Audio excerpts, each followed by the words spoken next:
This is a presentation of the 47th problem of Euclid, or the Pythagorean theorem.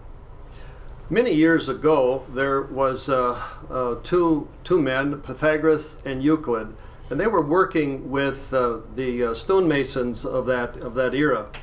And one of the problems that they had was being able to come up with exact corners.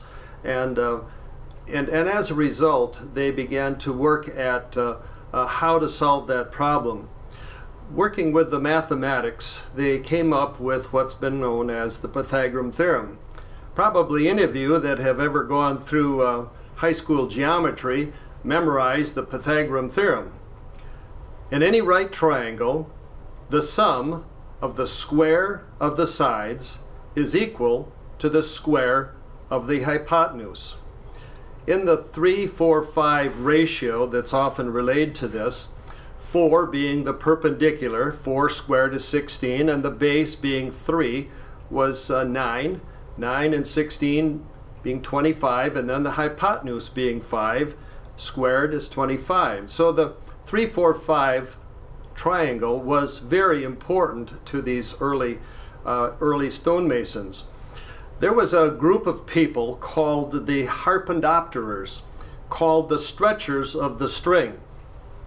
What they would do is they would get a cable, a string, a rope, anything that could be marked, and they would take this string and they would mark it off in equal units.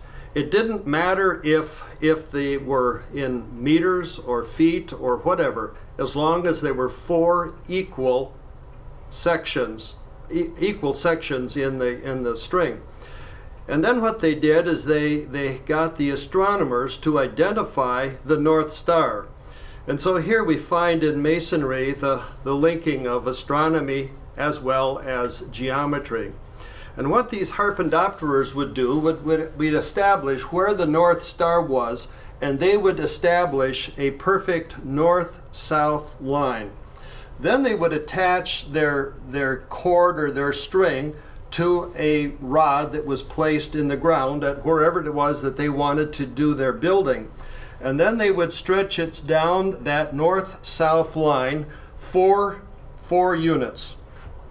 And then they would bring it over 3 units to the base on the east, and then they would bring it back to the original spot on the north, and there they would have their perfect right angle to develop for building. You can imagine how important that was as they were laying out the foundations for their buildings, and as they were trying to come up with squaring the rough ashlars in developing square stones that could be used. And so when they developed this triangle, they began building in this northeast corner. And so when we say for Masons building in this northeast corner, that was how that all came about. So for operative Masons, this was an extremely important discovery and revelation to them as they began to find ways to better build and to build with accuracy. But we, as free and accepted Masons, speculative Masons, we use this in a more noble way to assist us in building the temple of our building in our own hearts. We are told that as Masons, we square our actions with virtue. And so it is, we try to discover what are those virtues that are important for us to square within our lives as we live our daily life. We turn to the Holy Writings. The Holy Writings are the trestle board on which the plans for our lives are listed. And so as we turn to the Holy Writings, there are numerous places where those writings can be beneficial to us as we try to investigate and understand the virtues that are important in our lives.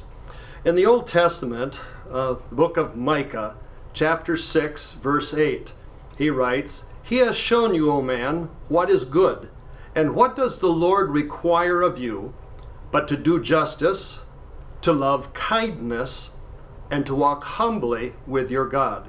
And so if we use these three virtues, justice, mercy, and humility, to square our actions with them, how might that look? How might we better live our lives? To do justice, we talk about Masons, we all meet on the level. We meet on the level because that's important as we deal with each other with fairness and with equality. We don't judge one another, but rather we work to understand. The Native Americans often say, I will walk in another man's moccasins for a moon, to understand how he is as a person. And so as Masons, we try to find ways to deal with one another with equality and with kindness and with fairness, so that we understand and deal with them and give them their rightful due. And the second quality, second virtue, being mercy. Masons are noted for their merciful, for their benevolent attitudes towards other people in responding to the needs that exist throughout our society. Every day, Masons raise over $1 million for various charitable events and activities and groups and organizations. And so it's a very important outpouring of our lives. You know, in a lodge meeting, if a need is spoken of, there are Masons that will be finding ways to respond to those needs and to do what they can to alleviate the issues. Masons have a great number of charitable organizations that they support and are important as we try to find a way to square our lives with the virtue of mercy being exhibited and shared with the people that are around us each and every day. And the third virtue that he talks about is humility. How important it is for us as human beings to act humbly. We are servant leaders. Masons are servant leaders. We do whatever we can for the needs in the community. We do whatever we can for Masonic needs. We are there to support one another however we can be. As we say, we meet on the level, and we don't judge one another, but rather we respond to each other in however we can. And that's an important reality to realize. Back in the Civil War days, Abraham Lincoln was having some difficulty with one of his generals. The general was criticizing Lincoln and causing all kinds of havoc within Lincoln's life. But Lincoln said, I would gladly stand in the rain and hold the reins of his horse if he would bring us but yet one more victory. Humility is going the extra mile. Humility is not putting our own needs ahead of the needs of other people. Humility is caring for each other and being there for them in their times of need and sharing with them in the gifts of life. When the person looks at a symbol such as this, perhaps they see three squares, one with 3 units, one with 4 units, and the other one with 5 units. But the Mason sees the triangle that is encompassed in the middle and realizes that this right angle reminds him how important it is for him to square his actions with virtue. So whether those virtues are justice and mercy and humility, there are many other ones as well.